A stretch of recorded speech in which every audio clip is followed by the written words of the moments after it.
अस्सलाम वालेकुम, welcome back to my channel. और उम्मीद करती हूँ कि आप सब खैरियत से होंगे। बट मैं कल से थोड़ी डिस्टर्ब हूँ कि सुशांत सिंह राजपूत उन्होंने सुसाइड कमिट कर लिया। ये न्यूज़ तो आप लोगों को मिल ही चुकी होगी और मैं उनकी बहुत बड़ी फ़ैन थी। सोशल मीडिया पे उनको फॉलो करती थी। क्या ट्वीट लगा रहे हैं, क्या कर रहे हैं, क्या नहीं कर रहे हैं, जो भी उनके बारे में न्यूज़ आती थी मैं लाज़मन उस न्यूज़ को देखती थी। तो मैं इसलिए कल से थोड़ी सी डिस्टर्ब हूँ कि एक इंसान जो वेल सेटल हो, इस्टेब्लिश हो अपनी लाइफ में, अच्छा घर, अच्छी गाड़ी, सब कुछ हो उसके पास, फिर वो ऐसा कदम उठाने पे मजबूर क्यों हुआ। मतलब कल से यही चीज़ दिमाग में चल रही है कि यार ऐसा क्या हो गया था उसकी लाइफ में कि उसको मजबूरन ये कदम उठाना पड़ा। सब कुछ होने के बावजूद कुछ समझ में नहीं आ रहा। जब आपको पता चलता है कि किसी की डेथ हो गई है तो आपको अफसोस होता है, बुरा लगता है। लेकिन जब आपको ये चीज़ पता चलती है कि किसी ने सुसाइड कमिट कर ली है तो एक अजीब सी दिल में, क्या बोलूँ, एक अजीब सा पता नहीं कुछ हो जाता है। एक अजीब सा डर बैठ जाता है इंसान के दिल में कि यार क्यों किया। मतलब ऐसा क्या हो गया था कि ख़ुद को ही ख़त्म कर लिया। उन्होंने छिछोरे जैसी फ़िल्म में काम किया, छिछोरे फ़िल्म में लीड कैरेक्टर प्ले किया और उस फिल्म के ज़रिए लोगों को मैसेज दिया कि suicide is not the answer. और ख़ुद उन्होंने ऐसा कदम उठा लिया। जब एक पढ़ा लिखा इंसान इस तरह का कदम उठाता है तो बहुत ज़्यादा बुरा लगता है, बहुत ज़्यादा। और शायद आप लोगों में से कुछ लोगों को ये बात भी पता हो कि ही वॉज़ इंटेलिजेंट स्टूडेंट। और आजकल तो वो एस्ट्रोफिज़िक्स को भी फॉलो कर रहे थे। उनके घर में टेलीस्कोप था, बैंड्रा वाले घर में, जिसको उन्होंने बहुत प्यार से ख़रीदा, बहुत प्यार से सजाया।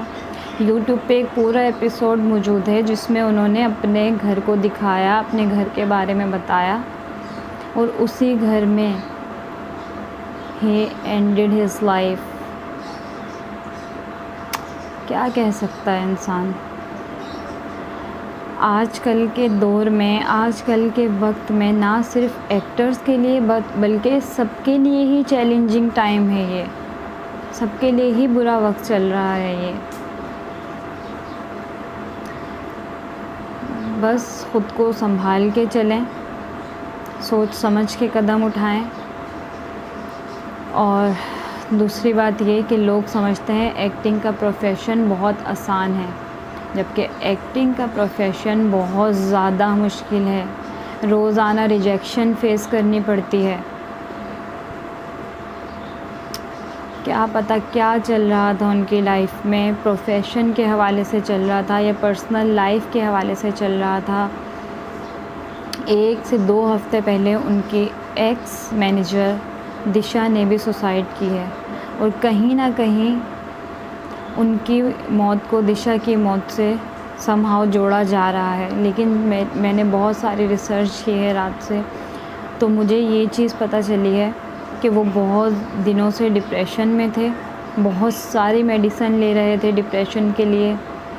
और आखिर में पता नहीं उनके साथ क्या हुआ, क्या उन्होंने सोचा, ख़ुद को अपने बैंड्रा वाले घर में फांसी से लटका के उन्होंने अपनी जान दे दी। और ये न्यूज़ पुलिस को उनके नौकर ने दी। तो प्लीज़ मेरी आप सबसे रिक्वेस्ट है कि अगर आप लोग कुछ भी अपने दिमाग में सोचते हैं, कुछ भी परेशानी है, कुछ भी टेंशन है, तो प्लीज़ आप अपने घर वालों से बैठ के बात करें, बहन भाइयों से बैठ के बात करें। और अगर घर वालों से बात नहीं कर सकते हैं तो एटलीस्ट अपने फ्रेंड्स से बात करें। और घर वालों को भी मैं ये कहना चाहूँगी कि प्लीज़ आपस में एक दूसरे को टाइम दें। अगर आपको लग रहा है कि मेरा कोई बहन या कोई भाई या कोई दोस्त किसी परेशानी में है, चुप है, ख़ामोश है, तो क्यों है, वजह जानने की कोशिश करें, टाइम दें एक दूसरे को। माँ बाप को भी यही कहूँगी कि अपने बच्चों की बात सुनें बैठ के, वरना इस तरह की चीज़ें हमें देखते रहने को मिलती रहेंगी। बस यही कहना चाहूँगी कि एक दूसरे से चीज़ें शेयर करें, इस तरह का कदम ना उठाएं प्लीज़। बस मेरे पास कुछ नहीं है कहने के लिए, मैं तो कल से बहुत ज़्यादा डिप्रेस हूँ, कुछ कहने के लिए नहीं है मेरे पास। बस आप सब अपना ख़याल रखिएगा, दुआओं में याद रखिएगा।